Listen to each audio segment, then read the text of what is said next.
All right, guys, how's it going? So I've been to the cafe this morning. I took my girlfriend with me. She's over from England for the next 10 days, so that was nice this morning. Had a bocadillo, salchichas, sausages, cheese, fried onions, bit of ketchup. Ooh, absolutely amazing. Thank you, Gareth Turner from Copites of Anfield, for treating me to that. I'm trying to get as many of them in as I can before the end of the year, before the New Year's resolution, lifestyle change and all that, we'll see.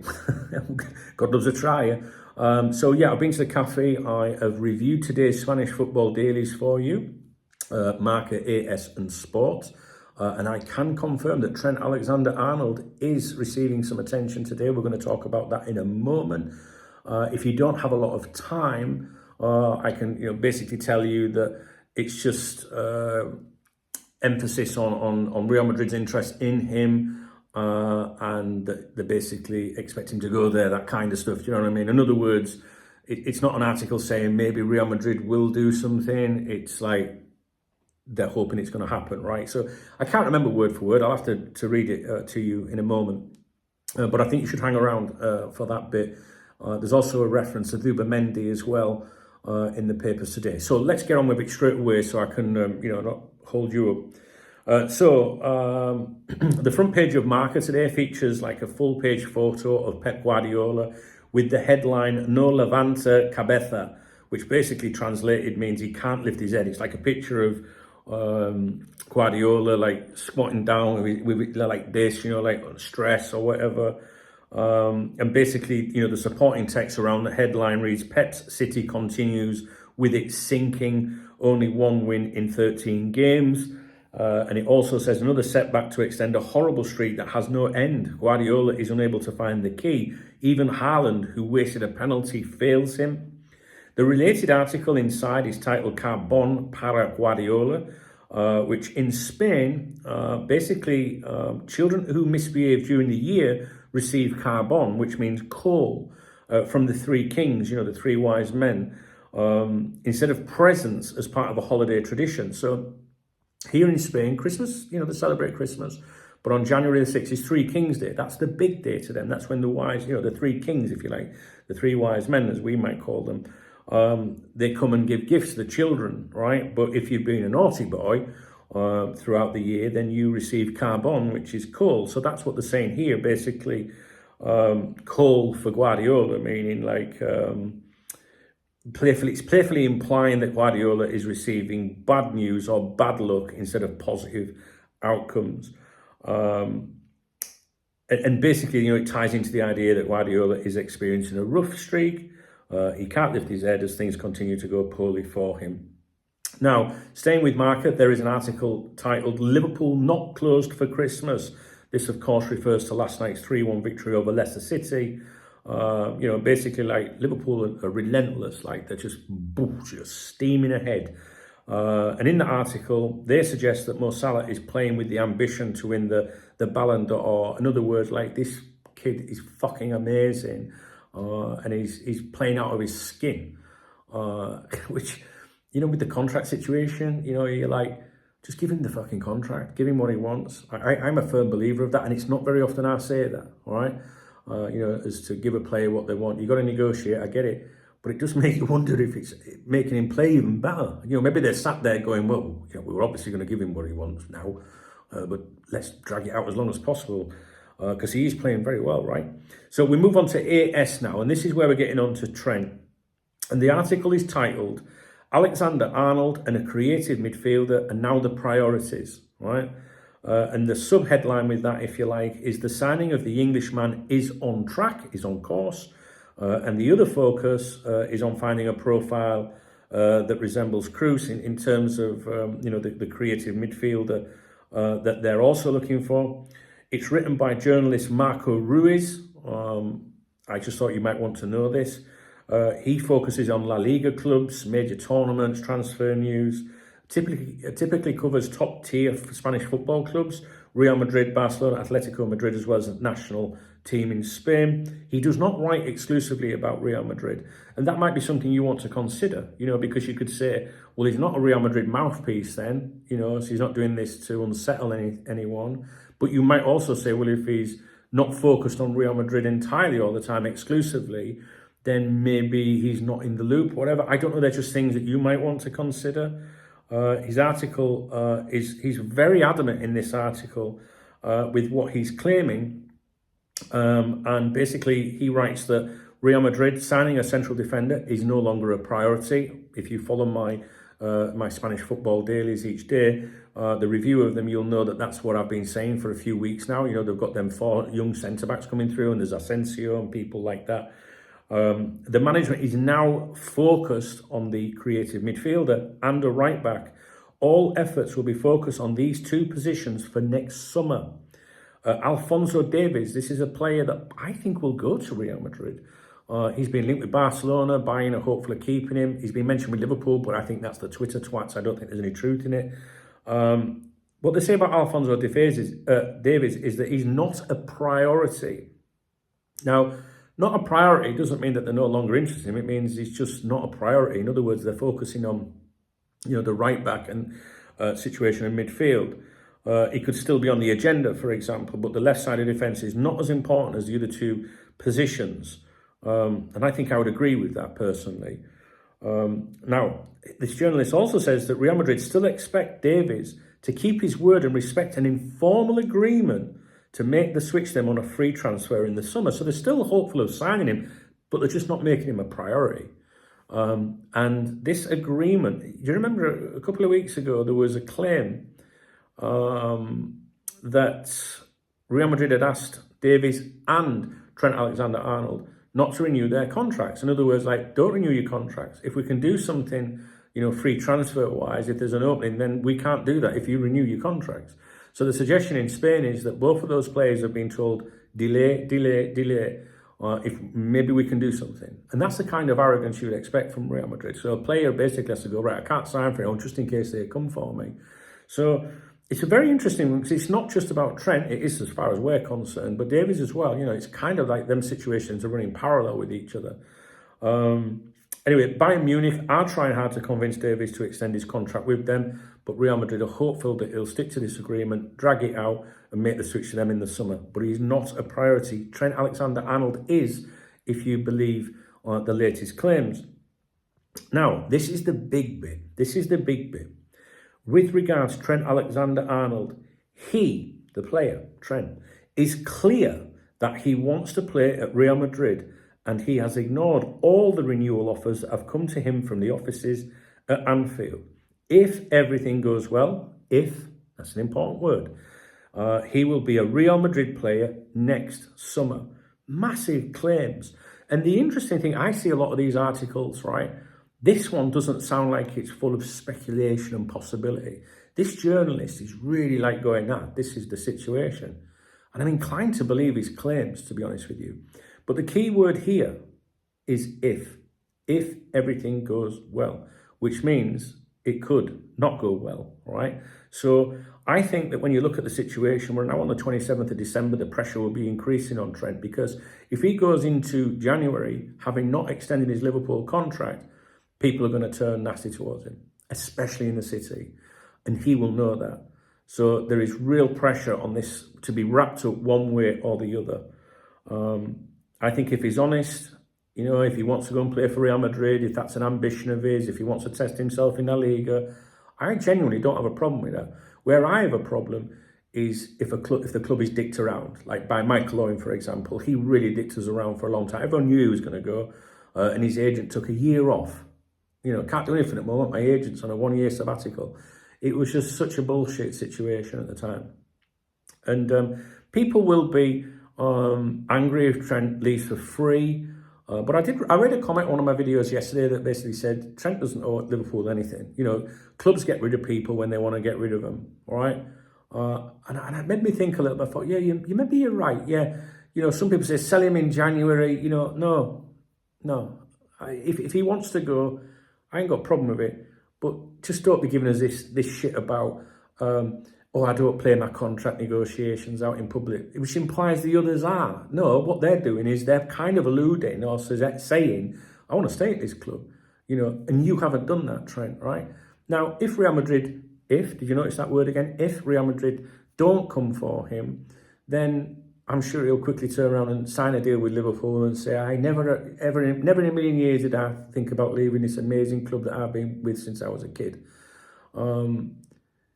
I just think if that's how he really felt, it would all be wrapped up by now. I really do. And I don't think it's about money. I think it's about Real Madrid. If Real Madrid don't come in for him, maybe it becomes money then. My opinions, as you know, have changed, my vibe, and that's based on what people have been saying since the summer. We were told back in the summer that they would drag it out as long as possible to see if Real Madrid came in for him. Up until about 3 weeks ago, I was of the opinion if Real Madrid come in, maybe it'll be a bit difficult for him to leave the club. He just wants the option to consider it. But you know, my opinion's changed. And my current opinion is if, that word again, if Real Madrid do go for him, then I think he goes. I don't think he rejects Real Madrid, right? So some of you might have had that opinion all the time. I didn't. I based on what was being said, I just thought he wanted the option and he would find it difficult to leave. But I do think that he wants to go there. And there was what was the claim this week? I think I made a channel members video about it. I can't remember because I couldn't be doing with all the numpties coming on the video. There was the claim was that he told, well, the camp, whatever, had told Real Madrid he will sign for them if they're coming for him, right? In other words, come and get me kind of thing. So that was the last claim regarding it. But this claim, he is clear that he wants to play at Real Madrid, and that kind of ties in with that last claim, right? Because the last claim was, I will come to you if you come and get me. And we're using that word again, if Real Madrid are going to make things, step things up and, make let's say an approach with without breaking any rules, the suggestion in Spain is that they will do it very early in January. They won't wait and fuck around kind of thing. Now, you'd be very naive to think that there's not contact going on and stuff like that. Obviously, you've got Bellingham there. And what clubs tend to do is use third-party representatives to represent them. But then they can say, well, we never spoke to him before then. Just because some agent was spoke to him, he's not been instructed by us. Because a lot of agents get involved in transfers that don't represent the actual player. Do you know what I mean? And so let's say a player is interested in moving to Real Madrid. He might say to his agent, or his agent might say to him, well, I can't do it because if this comes out, we're fucked, right? Real Madrid, the club or any club says, well, we can't speak directly to you because we're fucked. So what they do is they get a third-party agent, because third-party agents are always trying to get in the mix, like, oh, I can offer you this, I can do that. Sometimes they're not acting on behalf of the club or the player, but are still trying to make something happen for for their slice. So when people say to me, I'll talk about, there's definitely been contact or there's clear, people go, they're not allowed to speak until January the 1st. Well, you're very naive if you think that doesn't happen. So they can't do it officially. They can't be sending WhatsApps. They can't be having phone calls. They can't put themselves in that position. So what do? You get a third-party representative. And if that agent gets rumbled at some point, he goes, well, I was acting alone, really. I was just seeing if I, you know what I mean? So there will have been contact.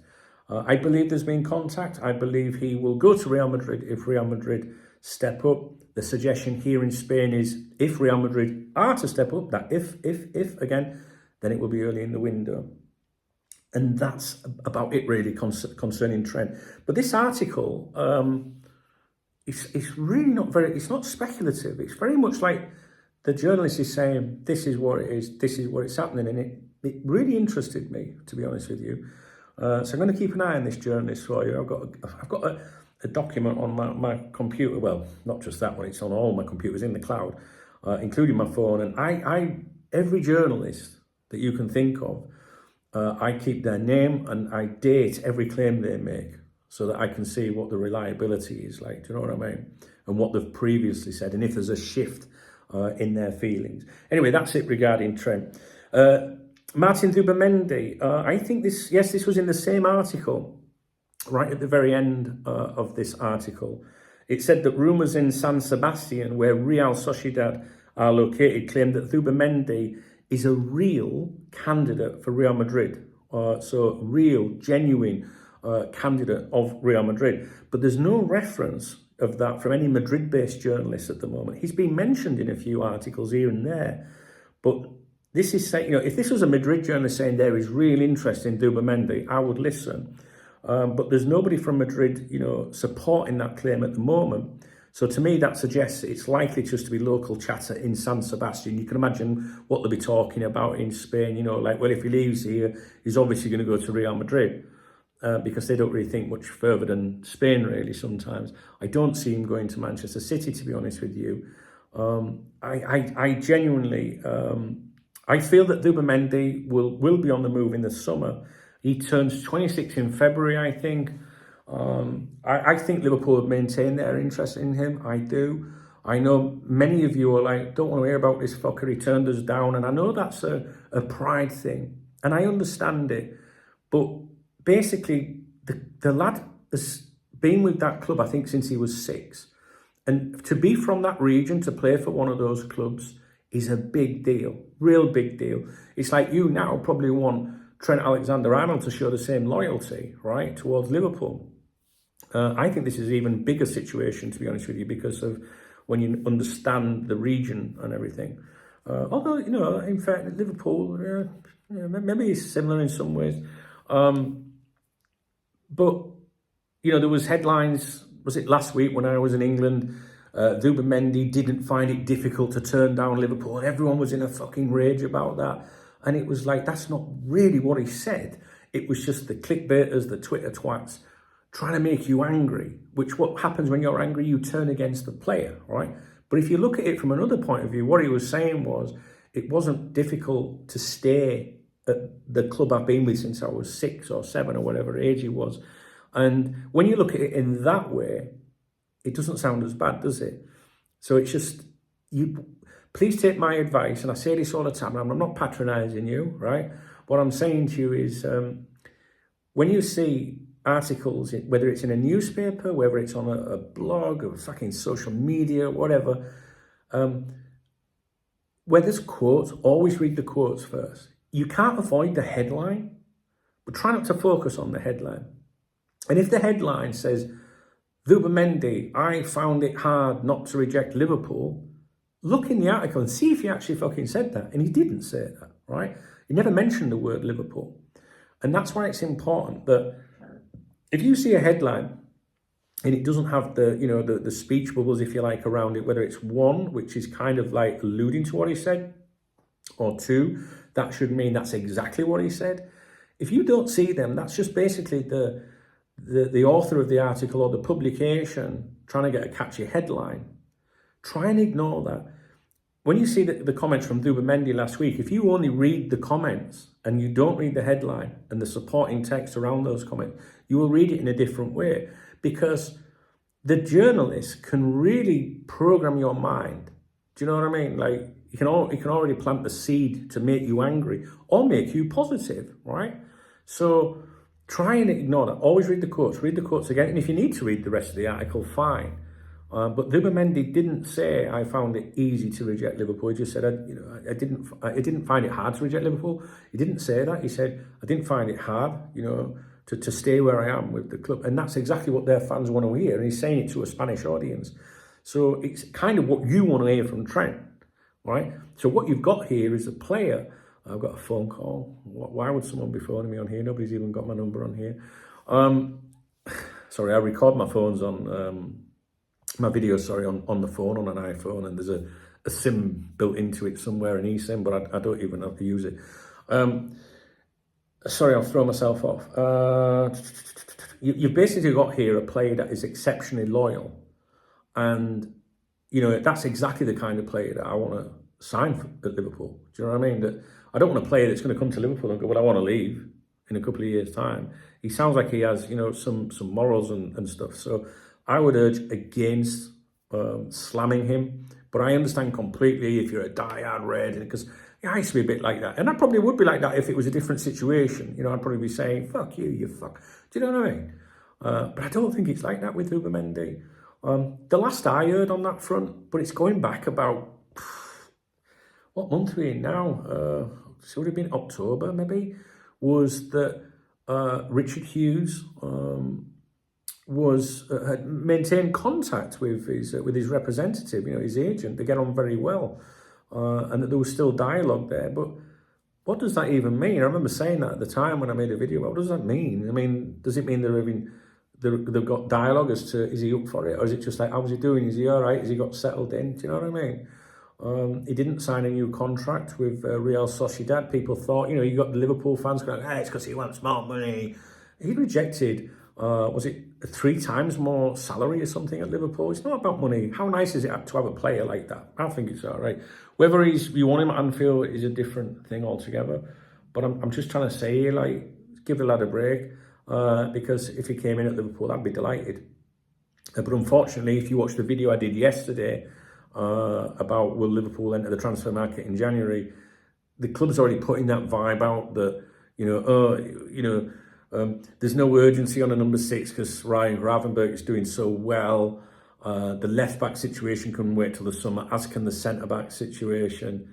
Would be interested in a midfielder, but it's got to be the right deal for the right price. The same shit that we hear every year. I'd be very disappointed if we don't do something in January because we're top of the league and we need to maintain that. And unfortunately, with Liverpool in recent years, certainly under this ownership and the people that run the club, when we've been in really good positions, it's like they, or even if you win something major and go into the next season, it's like there's this like complacency, like, oh, we're doing all right, we're top of the league, we don't need anybody else, right? And maybe we don't need anyone else right now, but one injury, a bit of fatigue or whatever, and then there could be a problem. And I think that separates the serious clubs from the not so serious clubs. And I think it gives the fans a boost, it keeps existing players on their toes, and it also sends a message out to your rivals and football, the league in general. Yeah, we might be top, but we're not going to stop strengthening. And that's what we want to see, right? Don't mean spending zillions, just like little additions here and there. So I hope that they do something in January, and this isn't just the usual spiel that's being played out by some of those hacks like Ornstein, do you know what I mean? Anyway, guys, I'm going to leave that with you. Not sure I did a very good job explaining the Trent stuff. I'm going to very quickly just mention exactly what it said about Trent as I conclude this video. Basically, Alexander-Arnold and a creative midfielder are now the priorities for Real Madrid. The signing of the Englishman is on track, is on course. What was it? Where's the bit? I'm not doing a very good job of this, am I? The management of Real Madrid is focused on a midfielder and a right back. All efforts will be focused on those 2 positions for next summer. This is it. He is clear, this is Trent, he is clear that he wants to play at Real Madrid and has ignored all the renewal offers that have come to him from the offices of Anfield. If everything goes well, he will be a Real Madrid player next summer. If it doesn't go well, he obviously signs for Liverpool and says he was never, ever contemplating leaving. Okay, guys, I'm going to leave that with you. Did I do all right? I hope so. If you appreciate the video, please give me a thumbs up. Please drop me a comment. And if you want to buy me a beer or a coffee, hit the super thanks button and I'll give you a shout out in tomorrow morning's briefing. All right, guys, any questions, please drop them in the comment section. I will get back to you as soon as I can. Okay, guys, take it easy.